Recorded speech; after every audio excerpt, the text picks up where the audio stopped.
गायन वादन असावं ते असं असावं. बरं जाऊ द्या.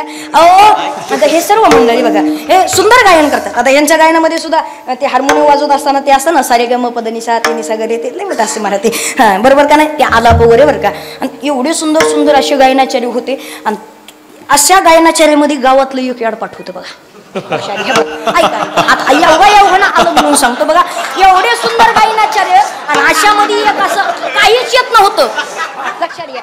ज्याला काहीच येत नव्हतं ते उभं होतं बरं का. आमच्या पांडुरंग महाराजांसारख्याने एवढा सुंदर अशा प्रकार ऐका ऐका ऐका हाय का बरं का. आमच्या पांडुरंग महाराजांनी एवढा सुंदर अशा प्रकारचा आलाप गायला बरं का. येतो टेलर हे आगे पिक्चर बाकी आहे जरा दमा काळजी करू नका. इकडं लक्ष द्या. ऐका बरं का. पांडुरंग महाराजांसारखं सुंदर अशा प्रकारचा आलाप गायला आणि त्याला वाटलं ह्यांनाच आलाप येतो का मला येत नाही का. त्यांना आलाप गाण्यासाठी तोंड वाशिलो. 2 तास तोंड तसंच होतं. तेवढ्या चिमणी तोंडात गेली नाडी देऊन बाहेर. गायन वादन असावं ते असं असं त्याशिवाय मजा नाही. महाराज चला हसलाय मुद्दा हा चाललाय बघा. महाराज सांगतात काही न मागणे आम्हा अनुचित वडिलांची रीत जाणत असे.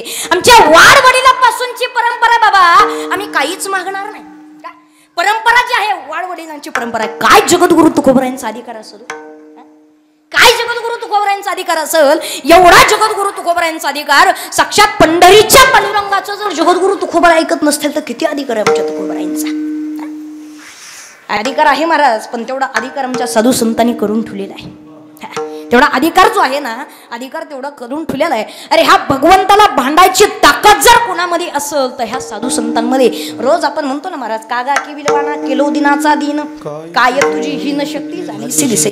जगद्गुरु तुकोबराय देवाला भांडतात. देवाला भांडत असताना जगद्गुरु तुकोबराय सांगतात देवा मी तुझा दास आहे पण मला दास म्हणून घेण्याची सुद्धा लाज वाटायली बाबा. लाज वाटे म्हणा तुझा मनविता दास.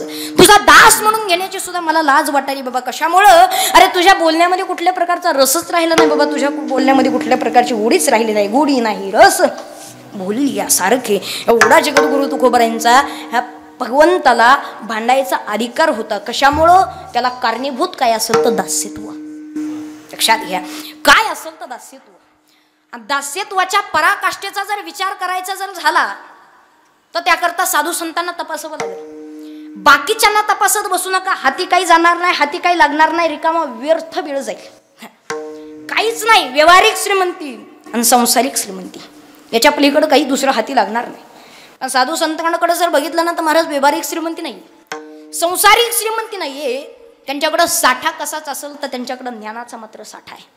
कोणाकडं साधू संतांकडं ज्ञानाचा मात्र साठा आहे. ही व्यवहारिक श्रीमंती प्रापंचिक श्रीमंती त्यांच्याजवळ काहीच नाही. आणि नसलं सुद्धा पाहिजे. काहीच कामाचं नाही म्हणले नसावं हे काही कामाचं नाही. थोडंसं मागं गेला ते राजे महाराजांच्या पेशवाईंचे जर चरित्र वाचले ना तर ते चरित्र वाचल्याच्या नंतर ते आढळून येतं बघा. एका राजानं 40 50 बायका केल्या.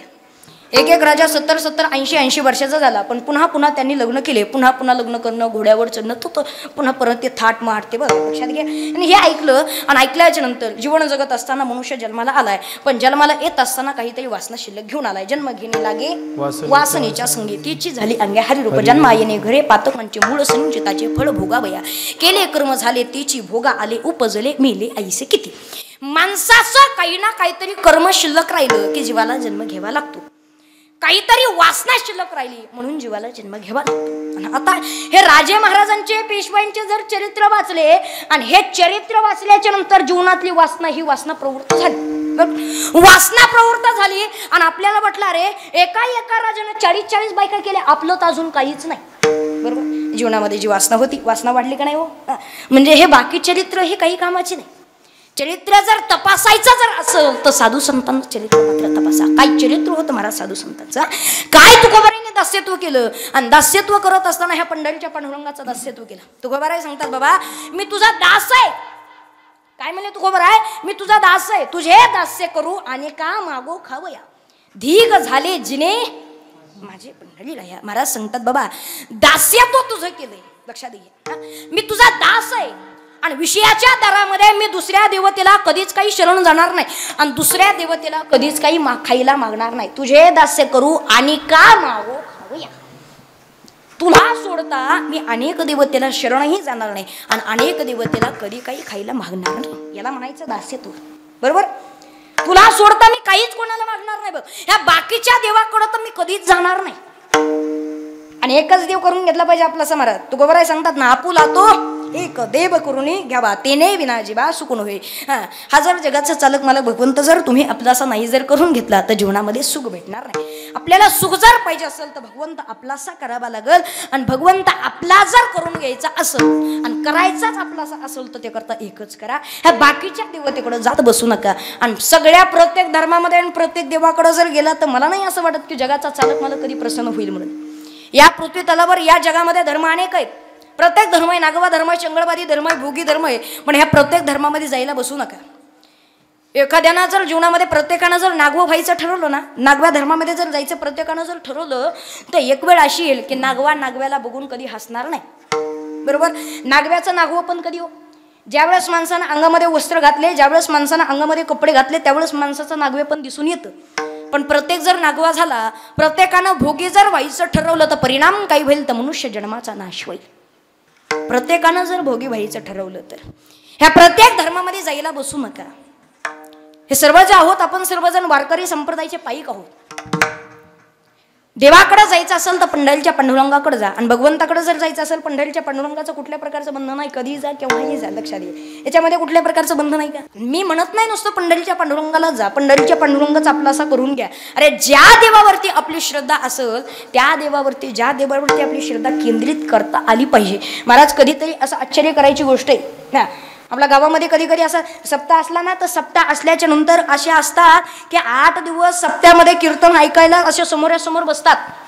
गळ्यात पवित्र तुळशीची माळ घालतात, कपाळावरती गंध लावतात, बुक्का लावतात. वारकरी संप्रदायाचे 8 दिवसाचे कीर्तन ऐकतात. पण आश्चर्य करायची गोष्ट आहे, 9 केल्याच्या नंतर तेच बोकड्याच्या मानी कापतात. लक्षात घ्या. आश्चर्य करायची गोष्ट आहे, बरोबर का नाही. 8 दिवसाचे वारकरी संप्रदायाचे कीर्तन ऐकलेत, गळ्यात पवित्र तुळशीची माळ घातली, कपाळावर बुक्का लावलाय. अरे 9 जर करायचे असतील तर पंढरीच्या पांडुरंगाचे 9 करा ना. आणि विश्वास जर देवावर नसेल तर सोडून द्या रे दादा देवाला. कशाला जाताय त्या देवाकडे. एखाद्याचं जर आपण दर्शन घेत असो आणि त्याला जर उद्या जर शिव्या द्यायची जर वेळ येत असेल ना तर दर्शन घेण्यामध्ये काही अर्थ नाही. त्याच्यामध्ये त्याचा अपमान झाल्यासारखा आहे. ज्या देवतेला आपण शरण जातो आणि त्या देवतेला जर पुढच्या वेळेस जर भांडायची वेळ येत असेल तर काही उपयोग नाही. त्या देवाचा त्याच्यामध्ये अपमान आहे. श्रद्धा जर ठेवायची जर असेल, दास्यत्व जर करायचं जर असेल तर मात्र आमच्या जगद्गुरु तुकोबारायांसारखं दास्यत्व करा. काय दास्यत्व होतं महाराज आमच्या जगद्गुरु तुकोबारायांचा. गेले महाराज घेतला हा पंढरीचा पांडुरंग एकुलता एकच देव आपलासा करून घेतला. आणि ही गोष्ट लक्षात ठेवा, हे बाकीचे जे देव आहेत ना, हे बाकीचे देव आपण स्वतःनं तयार केलेली देव आहेत.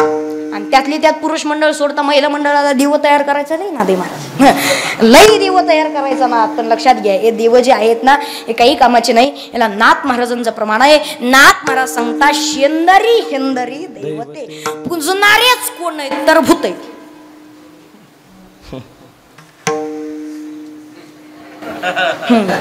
शेंदरी हेंदरी दैवते जे पुंजतात हे पुंजणारेच कोण असतील तर हे भूत आहेत म्हणले. लक्षात घ्या. त्याच्यामुळं अशा देवतेला कधी शरण जाऊ नका. हे आपण स्वतःनं तयार केलेली देव आहेत. विचार करा, राहणारे काही काही घरामध्ये राहणारे 5 जण आहेत आणि देव 50 आहेत. बरं, देव 50 आहेत, देवाला पुजतो, दह्यानं दुधानं ताकानं लोण्यानं आंघोळ घालतो, वेगवेगळ्या प्रकारचे पूजा करत असताना वेगवेगळ्या प्रकारचे फुलं अर्चना वगैरे करतो त्याला. बरोबर. वेगवेगळ्या प्रकारच्या पंचपक्वानाचा निवेद्य देवाला देतो. पण देवाला देवाची पूजा करत असताना, देवाला निवेद्य देत असताना, देवाला दह्यानं दुधानं अंघोळ घालत असताना देव एक प्रकारचा नाही, देव अनेक प्रकारचे.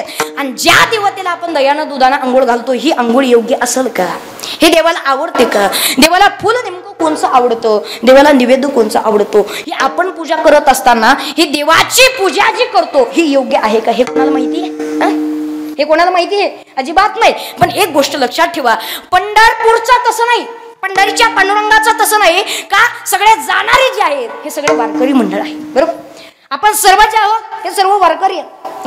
आणि आपल्याकडे जर बघितलं तुम्ही, आम्ही कोण आहेत? कुणीच नाही, पंढरपूरचे वारकरी आहोत.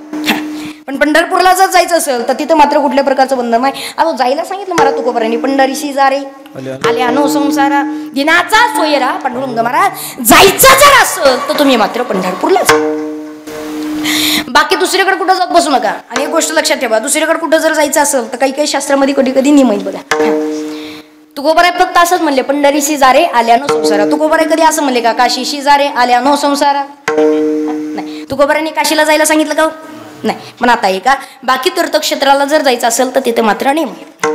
आता काशीला जर जायचं असेल तर शास्त्रामध्ये असा नियम आहे बघा, आई वडिलाला घरी ठेवून नवरा बायकोनं कधीच काशीला जायचं नसते. हा शास्त्रात नियम आहे. ही गोष्ट लक्षात ठेवा. ऐका, आई वडिलाला घरी ठेवून नवरा बायकोनं कधीच काशीला जायचं नसतं. हा शास्त्रात नियम आहे. पण पंढरपूरला जर जायचं असेल तर तिथं कुठल्या प्रकारचा नियम आहे का? माया बाप केवळ काशी त्यानं न जावे तीर्थाशी. लक्षात घ्या, माय बाप आहे ते केवळ काशी, त्या माणसानं तीर्थाला कधी जाऊ नका. ऐका, काशीला जायचं तिथं मात्र नियम आहे. पण पंढरपूरला जायचं असेल तर तिथं मात्र कुठल्या प्रकारचा नियम आहे का? थोडक्यात सांगतो, तिथं एक बायको नाही, तिथं 2 बायका जरी घेऊन गेला तरी नियम नाही. तसं नाही. बरं असल्या तर घेऊन जा बरं का, म्हणजे मला अजून 2 तास तुमच्या गावामध्ये राहायचं. पाकिट द्यायचं मग रिकामा बुटाडं हाणतील बघा. बघा ह्याला विषय हा चाललाय, मुद्दा हा चाललाय बघा. सांगायचं तात्पर्य एवढंच आहे. बाकी दुसऱ्या तीर्थक्षेत्राला जर जायचं असेल महाराज तिथे मात्र नियम आहे. पण पंढरपूरला जर जायचं असेल तर तिथे कुठल्या प्रकारचा अजिबात नाही. आता वारी जवळ आली, जायचं जर असेल तर कुठं जायचं? पंढरपूरला जायचं. आता मी जेवढं तुम्हाला सांगितलं ना हे ज्ञान, हे जेवढं ज्ञान तुम्हाला सांगितलं ना, इथं आल्याच्या नंतर सगळे हो हो करणार आहेत. आणि कीर्तन झाल्यावर पुन्हा म्हणतो धंदा आहे त्यांचा. लक्षात घ्या, ऐकून अवघड आहे बघा. जोपर्यंत येतो तोपर्यंत, आणि सांगितल्याच्या नंतर पुन्हा नंतर धंदा आहे त्यांचा. ही गोष्ट लक्षात ठेवा. आता ऐका, मनुष्याला जे सांगितलं ह्यांच्या बाबतीत मी जेवढं सांगितलं, असं जसं सांगितलं तसं तुम्हाला राहावं वाटतं. बरोबर? मनुष्याला तसं राहण्यासाठी आवडतंय सुद्धा. मनुष्याला चांगुलपणाबद्दल प्रीती आहे पण त्याला वागता येत नाही. ही गोष्ट लक्षात ठेवा. मनुष्याला चांगुलपणाबद्दल प्रीती आहे पण त्याला मात्र वागता येणार नाही. मनुष्य मूळचाच चांगला आहे. ऐका, काय आहे? मनुष्य मूळचाच चांगला. ही गोष्ट लक्षात ठेवा. आता आमच्याकडे बघितलं, मी कोण आहे? आता आपण सर्व जर बघितलं, आपण कोणीच नाही, साधारण पंढरपूरचे वारकरी, साधारण पंढरपूरचे सेवक आहेत. पण एक गोष्ट लक्षात ठेवा, आपल्याकडे जर बघितलं, आपल्या वडिला समान, आपल्या आजोबा समान असणारी मंडळी, आता कुणी जर गुटखा खात असेल, कुणी सिगारेट जर ओढीत असेल, आता बघितल्याच्या नंतर आपल्यासारख्याला जर बघितलं ना तर ती वस्तू आपोआप मागं जाते. बिडी कुणी ओढत असेल तर टाकून देतो, सिगरेट कुणी ओढत असेल तर आपोआप ती वस्तू मागं जाते. महाराज आले म्हणले की गुटखा कुणी जर खाल्लेला असला ना तर तो तोंड धुवून पुन्हा नंतर महाराजापाशी येऊन बसतो. बरोबर? हे क्रिया का घडतात माहिती आहे? एखादा कोणी काहीतरी रस्त्यावर खात असत, गाडी बघितली की ती असं तोंड वळवतो आणि मागं बघतो. बरोबर का नाही? ह्या क्रिया का घडतात? मनुष्य मूळचाच चांगला आहे पण त्याला मात्र वागायला येत नाही. बरोबर? मनुष्याला चांगुलपणाबद्दल प्रीती आहे पण तो तसा वागत नाही. जीवन जगत असताना मनुष्य जो आहे हा मूळचा ढसळणार आहे पण याला ढसळायला कुठंतरी काहीतरी कारण पाहिजे. ही गोष्ट लक्षात ठेवा. मनुष्याला थोडं जरी कारण असलं तर ढसळायला कुठल्या प्रकारचा वेळ लागणार नाही. तसं जीवन जगत असताना राहायचं जर असेल तर जेवढं चांगलं राहता येत असेल तेवढं चांगलं राहावं. माझ्या अंदाजानं हे अविषय जे आहे काही कामाचं नाही. हे 1.5 दिवसाचा विषय, हे 2 दिवसाचा विषय, आज आहे तर उद्या नाही. एक घास हातात आहे, एक घास तोंडात आहे, घास गिळायची सत्ता सुद्धा आपल्या हातात नाही म्हणजे ही गोष्ट लक्षात